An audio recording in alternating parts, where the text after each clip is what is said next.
Hi everyone, we're going to talk about transformation fish today, or should I say piranha. You're going to need a few things. We are going to need paper. You could use crayon, you could use marker, you could use pencil even. I also have crayons or anything else you might have lying around.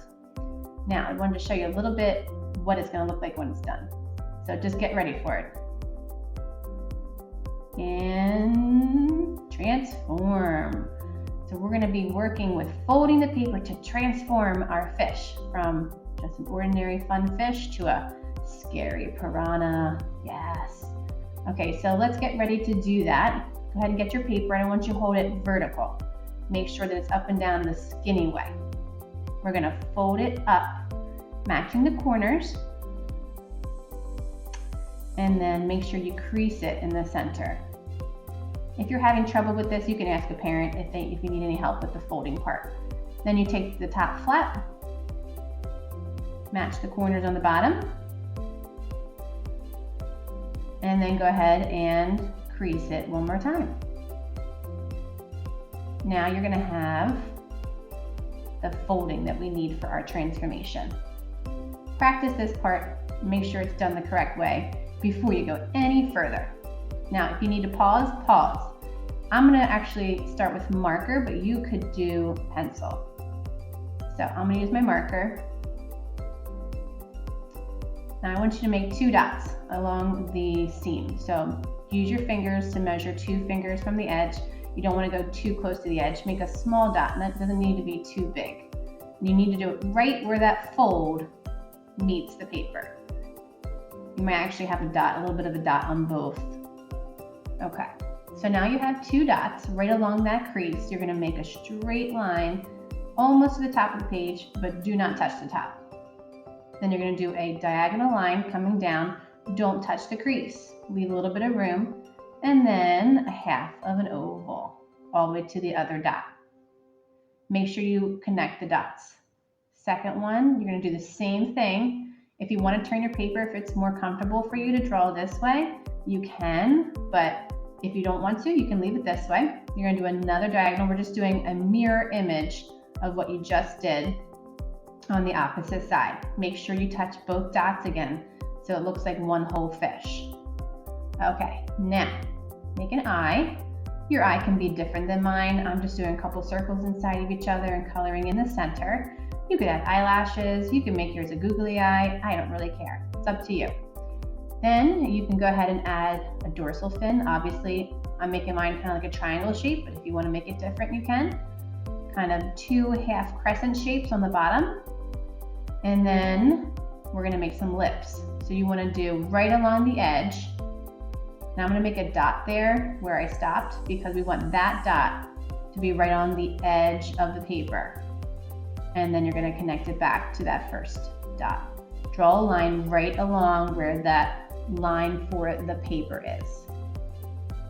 Now I'm going to make some patterns for the scales of the fish. So you can go ahead and do any type of line that you want. It could be a scallop line, it could be just a straight line, it could be a zigzag line, a dotted line. You could even do shapes that make up a line. It's completely up to you. We're going to go from top to bottom, going right over that crease. See how you just draw right over the crease there? Don't worry about that crease. We want to go straight over top of it. Pretend that crease isn't even there. We're just making it look like it's one whole fish right now. If you want to pause it and stop and just do it your own and then come back to it, it's completely up to you. That's what's nice about having this video. Go at your own pace. Make sure you have it the way you like it. And then we're going to do the magic part. We're going to open it up, leave it completely open. We don't want to open it until we're done that one part of the fish. So once you have that other fish done, then you can open it up. Now, we first want to start with this line going from the top dot to the bottom dot, connecting the back of the fin. This line is going to be a little bit curved this time to make it look like an open mouth. Okay? And then all you have to simply do is just continue that line that you drew from the top to the bottom all the way through the middle of the piranha now.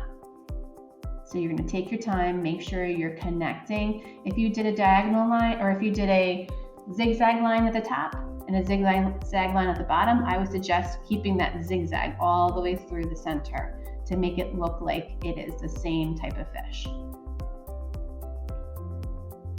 Take your time.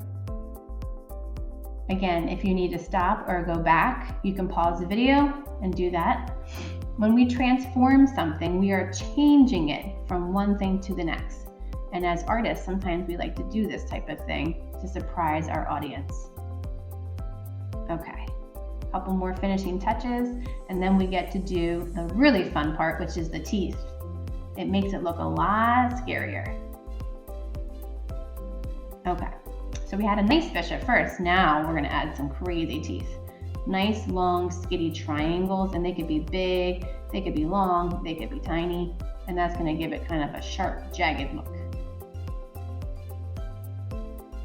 Okay, now once you have that, then it's completely your creative mind. You can add whatever you want. Maybe you want some little fish going into his mouth. Maybe you want there to be just bubbles coming up. Maybe you want, I don't know, he could be eating some plants, where whatever it is that you want to do. Maybe he's eating a smaller fish that's kind of running off of the page, and you could have just his tail sticking out. It's completely up to you. If you want to add some other things like seaweed or bubbles or anything else, it's completely up to you. You could do the bottom of the sea floor. You could add sand and sand castles. I don't really care. This background is completely up to you. Now, once you add a couple of those details, you want to check and make sure that it makes sense when you close it again. So that seaweed that I did at the bottom, I didn't want to go over that crease because when I close it, it would look like half of one then. So close it back up, make sure it looks complete. Now I only have one bubble shown, so maybe I'll add a couple more bubbles at the top to make it look more complete. Now, when you're done this could be exactly how you finish it. If you don't want to, you don't have to add color. But again, I always like to encourage that extra step. So at this point, I would open it up to add color, because then you're going to get color throughout the inside as well. So you can kind of just play with it for a second and then go ahead and add some color. I have crayons today. I'm going to add some crayons, some color. Now remember, you want it to look like it's completely one fish. So I would do it unfolded right now if you're going to add color. Now I'm not going to sit here and do all the coloring in front of you, but you kind of get the idea how you could really make this look nice. Coloring it all in nice and dark, making sure there's no scrabbles, and even coloring in the background would be a good idea. If you have paint, you can use paint. Sometimes paint even goes a little bit quicker. You could use crayon and paint. It's completely up to you. I hope you had fun doing this, and I really, really hope that everyone's enjoying their time home. I miss you guys, and I can't wait to see what you have done. Please post what you have done in the Google Classroom when you turn in your assignment. All right, guys, have an awesome, awesome week.